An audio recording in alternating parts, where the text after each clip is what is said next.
was your first home setup like? Was the SH-101 the first synth that you actually bought? No, it actually wasn't, because I had Les's one on loan from the college. Long-term loan. A long-term loan, and eventually I'm like, yeah, I'm bidding on one on eBay, and I kept bidding to get one of the red ones, or the blue ones, the limited edition ones, and I had Les's grey one, and yeah, it just got to the point where he was like, come on, Gav, give me my fucking synth back, and I had to purchase my own. But before that, my first setup, it was very basic. It was a Sony Vaio, and I was running Reason and Cubase. It was pretty much all in the box, soft synths and plugins. And the very first synth that I bought was a little microKORG. I just remember recording a bass line for the first time on that. For me, it was just night and day, particularly with basses. And yeah, so that was my first piece of kit. It was like, what, $300, something like that. They're relatively cheap. I still use it today. It's still in my studio, and yeah, it's a really good entry-level synth, I think. It's relatively cheap, and it's really user-friendly as well. Do you think there is something to be said for the traditional recording engineering background for you personally, anyway? Yeah, well, I think it certainly paid off for me, like, because, you know, all right down to all dynamics and compression and EQing and working on consoles, like, it all translates. Like, it's all like a mix board. It translates if I'm working on an Eve or an SSL, and I'm working this and the writing, all this sort of stuff. Like, you know, it transcends, and right down to if you're working with mics, recording vocals, and recording some percussion at home. Like, you know, if you have the basics and you have a really good understanding of microphones, recording, tracking, whatever, you know, it has to benefit somehow. And your live setup, I mean, right now it's machine and a little bit of control, or is that right? What was it like at first? Were you just 2 channels and mixer? The story was that I was DJing when I was 16, buying records, playing on turntables, and then I moved over to Tractor. And then it was a case of I had signed like lots of tracks, C-, and we wanted to make it into a live thing, because there was that much material and we really wanted to showcase it and get it out there as much as possible. So yeah, I ran initially with the X1s, the Tractor controllers, and just mapped them, and I wasn't running Machina or anything like that. And then Livid and Rich and Minus teamed up to create the Control R controller, and this is like my third one of them, like, because they get banged about on the road, as you can imagine, and but they're, you know, they're rock solid, and works for me, so it does in every sense of the word. And then I added on the Machina Micro. I had the Machina, the bigger one initially, but it just wasn't feasible for traveling basically, so I just went down to that one there, and that runs like a virtual 808 and a 909 alongside. So if you need extra percussion, samples, different bits and pieces, I can do that. And then within my live setup as well, there's a sampler. I use the PSP, the Lexicon PSP42, and I can sample into that. Tons of auxiliary channels. We'll go into it after this Logic bit in detail. But yeah, it's been a developing thing, like the live setup with regards kit, the formula, what happens inside the box as well. So do you want to introduce this track and we can have a listen to it? Yeah, sure. So this track, it's probably the only track. It was the only track that was on this laptop, believe it or not.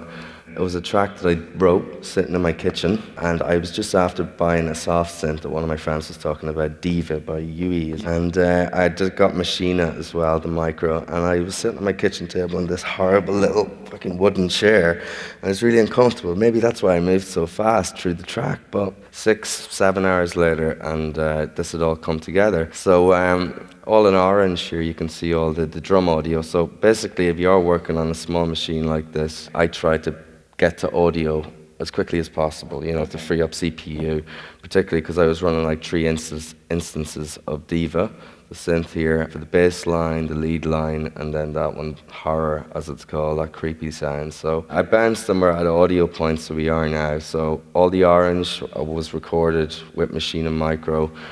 Yeah, let's just get a wee loop going here, and we can introduce each piece. So kick drums, all my drums pretty much, I've treated my kick drums, and I've got 909s and 808s. All these drums have been treated when I was working down in Grouse Lodge in this recording studio, and they're treated through 1176s, all just different distressors, outboard gear. So I have this small sort of tight-knit bank of kick drums and some snares and hats that I tend to go back to. Kick drums in particular, I have like 10, 15, 20 that have been, you know, treated, trialed, and tested, and they worked for me. Yeah, all my drums have been treated already, and then loaded back into Machina. So yeah, let's start introducing some of these bits. Okay, so kick, snare, clap, hat, they'll all kick in now. Nice wee trick here in Logic that I found for getting stereo width on the hats is the sample delay.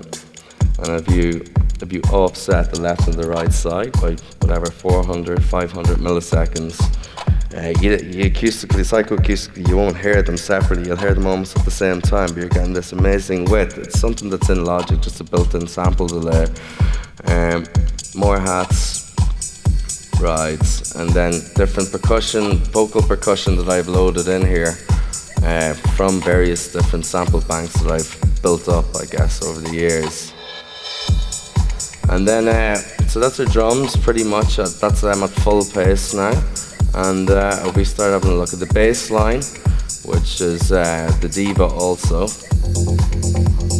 And that's it in audio format. And just below that, maybe we can actually take that out and then run the VST so we can have a look at that.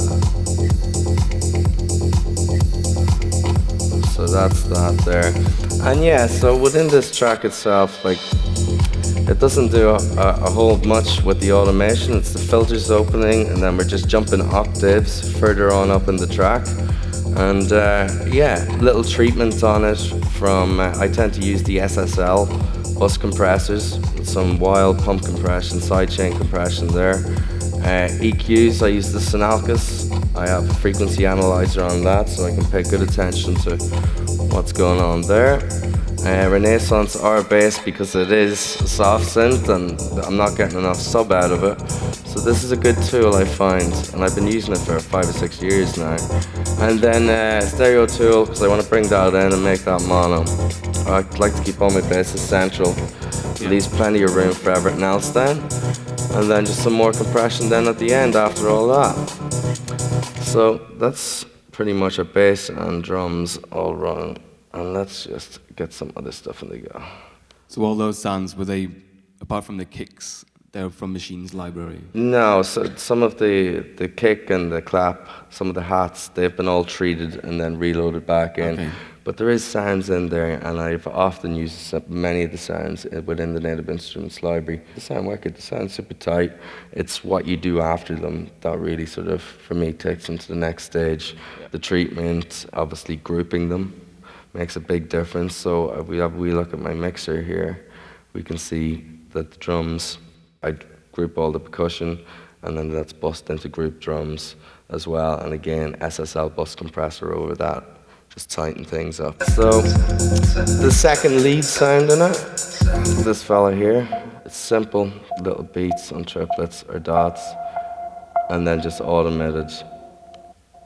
It's got like 3 or 4 different patterns throughout. Automated some reverb over it as you're approaching different sweeps for transitions.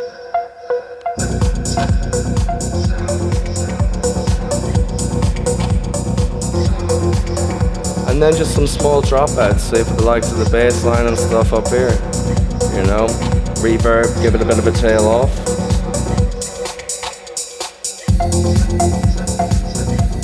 Okay. And let's just look up one of the other sounds in it, which is the horror sounds.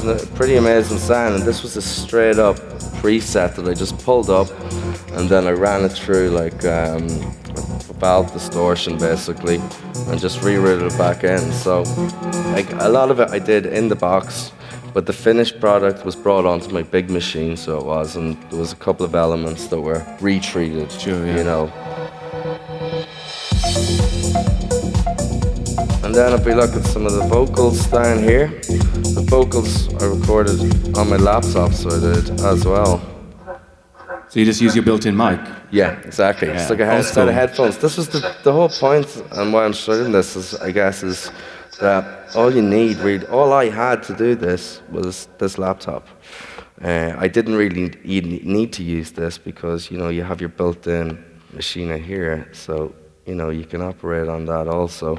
So I didn't need any hardware. All I had was a set of headphones, a shitty hard wooden chair, and Don't forget the chair. don't forget it. I said I'll never forget it. Like, and yeah, that's all you need really. And this track was released in Minus, and it went on to do quite well.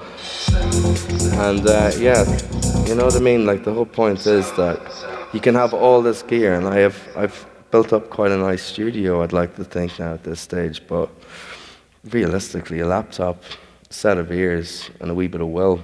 Yeah, for sure. So going back to this track, I mean, what sound engineering genius did you apply to this in terms of EQ? I mean, we showed the SSL, there was some Sanalcas. Do you do your own mastering? Do you put anything on the master chain? Yeah, I do. I tend to, you see, I'll tend to get a track to a point mix-wise. My last two EPs, I actually mixed and mastered them myself.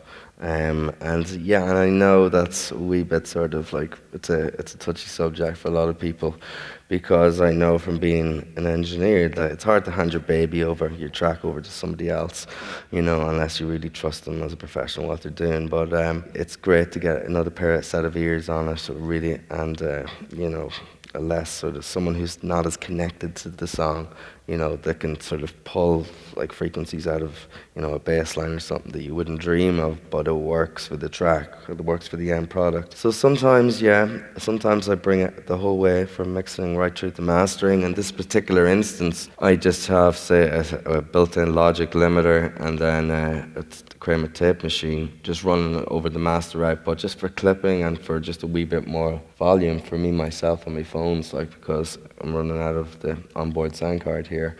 But regardless of my mastering setup, that's a secret. Ah, what? No, it's some parallel compression, and then a series of different plugins. Now I have picked up some new gear, and for summing I go into a Neve 8816 summing mixer, and then from there into the Thermionic Culture Vulture Mastering Plus. So valve, compression, distortion. It colors the sound in a really, really nice way, and it's not all about distortion. It's just, it gives us a nice rounded feel and a nice finish to it at the end. So yeah, that's what I'm doing at the moment for mastering and mixing, I guess. Shall we take a look at how you take this track to play it live? Because that's like the next step when a track's finished for you, right? Yeah, sure. So basically, tend to group. So I'll bounce my kick, my snare, my percussion, my hats. That's 4 individual channels, 24-bit WAVs. And then bass line separate, synth 1, synth 2, synth 3, and synth 4. So let's just quit Logic, come out of that, and we'll go into Ableton. So basically the setup, what I do in Ableton is I approached my live set almost like a DJ set, a DJ setup, so to speak. So 2 channels on the DJ mixers, let's look at it like that. So 8 channels bust into 2 channels, and then yeah, you're mixing basically one track into the other, but you can control individual elements throughout them tracks. Synth 1, 2, 3, and 4, kick drum, snare, hats, and so on and so forth. So this is what it looks like. Let's just scroll down. This is like I have like, I'd say 20, 30, 40 versions of what I do in my live setup. Stuff moves around on the night. I play different tracks. It's just a case of scrolling through this massive page of stuff. As you can see, there's pretty much nearly all my tracks that I've ever written, and I just keep adding to it and building and building and building. So like, here's the track Diva right here. Let's have a look at this. So kick drum, bass line, snare, hats crash, lead, box, and a heart. So let's relaunch that. And then, yeah, so this is basically bus then, into bus 1. And then all the stuff on this side is into bus 2. Now, if we just look at the Livid controller, so that's pretty much controlling all of this. So let's go back to just the setup for a second. So on the channel, first channel over here, I'm running an instant of Machina. So that's this fella here. And yeah, as you can see, 808s running there and 909s. Very simple. And I can just dial stuff in there and add it over as a layer. Then we have kick, bass, perk, blah, blah, blah, blah, blah, all through. And that's basically my bus, what's going into bus 1. So one whole track, and the same applies on this side. Then if we just scroll over a wee bit more, I'm running some auxiliaries. So I have reverbs, ping pong delays, and then I have my Lexicon PSP42, and I use that as a sampler, like the repeat infinity option on that. So I can send stuff via these bots here.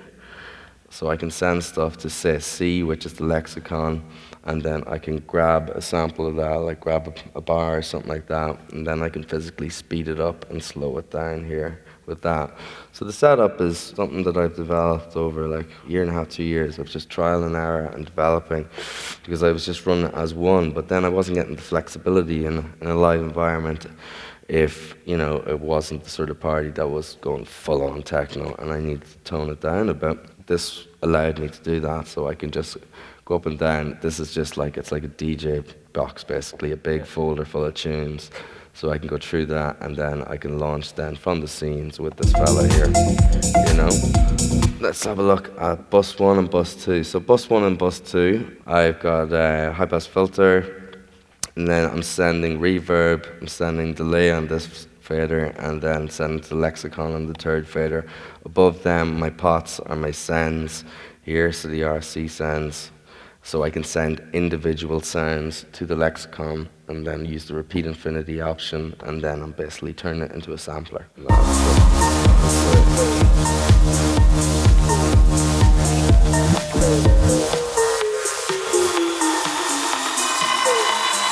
So you have all the effects there. You know, so it's quite a sort of user-friendly setup. Let's have a look at this. Let's have a look at the lexicon. So that's me after sending some lead to the lexicon there. And then I can speed up that sample, and if we just solo that so we can hear what we're doing. So it's that whole effect that you can get going on with that. That's basically the layout of the system for the live thing, yeah. And what's a machine is sequencing other samples on top of that? Yeah, so machine is just it's running the 909 and the 808. So in a lot of cases, yeah, sometimes you just need a wee bit more percussion or a wee bit more push, and yeah, it allows you to do that. So it's just running there, and then with that, if that's running on top of stuff, I have the options to start sending that to my ping pong delays. And then I have a filter cutting out all my highs as well, so I can get nice effects on that.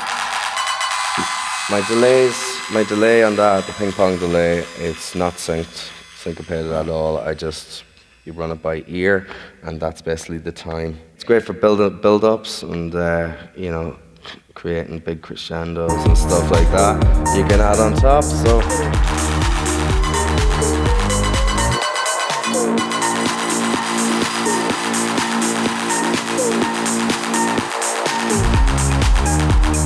And then just drop it right, you know. Pretty simple, really effective, and it's got that hands-on vibe as well, you know, and it just makes more fun performing, you know. Yeah, and the great thing, this is what you're doing has only been really possible in the past 4 or 5 years as laptops become more reliable and there's so many controllers on the market and stuff. I mean, where do you see it going? Where would you like to see it go? I'm not sure, to be honest. Like, I think the guys at Livid, I love what they do. That's like a rock solid piece of gear. I was looking at the Allen and Heaths for MIDI control, like Geyser and Recondite. Them guys use them and they love them. They're rock solid as well. But you know, for me, why change a winning formula when it's working really well? I think what's inside the box, that's what needs to develop for me more, kind of thing, as time goes on, as in the music.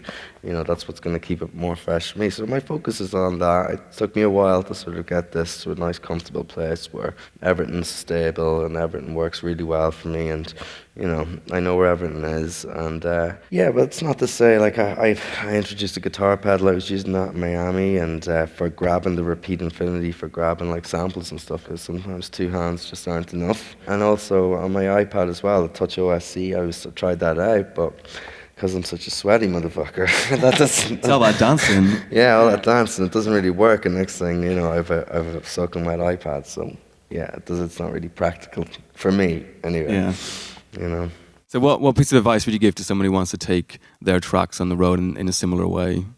What's the biggest challenge you faced? Well, the biggest challenge is content. It's content, you know what I mean? It's getting together a good collection of music that's going to cover. You know, I think an hour, 1 hour and 15 minutes, maximum 1 hour 30 minutes is enough for a sound, for a producer's sound. But you're DJing, you can DJ for hours on end because, you know, there's different dynamics and there's different between each track and you're playing different artists' music. But with your own music, as you know, as selfish as it can sound, I want to play for 2 hours or an hour and a half. It's not really good for everybody, including you. Like, so I think an hour and 15 minutes, an hour and 30 minutes of really good content is, you know, that's what's going to make the difference, like, you know, your music. And then find something that's stable, something that's, because you're going to be in sort of, let's call them like hostile environments, you know, where you might have sweat dripping from the ceiling, people bumping into you. It's a dangerous environment for a computer and equipment like that. So I think it's important to look after all your gear,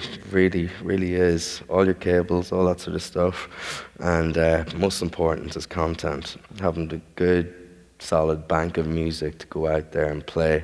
And until you have that, I don't think there's really much point in pushing it forward until you really have the music, because that's what you're selling to people, you know, that sound. Yeah, that's good advice. So, any questions in the crowd? Playing live with Ableton, since everything's synced, if you're, say, going from a slower song to a faster song, how do you do your tempo changes? Well, everything is sort of, it's warped. That's the term that's used in here. So I just set it to repitch, the algorithm to repitch. You have beats, tones, texture, repitch, complex, pro. And the algorithm up here with repitch, my master tempo set up here. And like if you look here, 122 is the original tempo in this song, but it'll automatically map to 125. You know, once everything's locked in, these warp markers within Ableton. So no matter if, let's just have a look. Say if I go up to my tempo up here,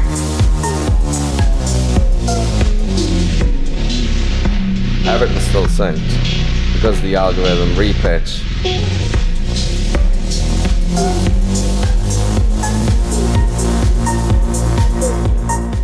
You have a knob synced to your tempo, and that's how you switch No, your I don't tempo, really or? need to do that, like, because I'll only ever say, my range will be 124 BPMs, and the fastest that I'll ever really play is 126, 127.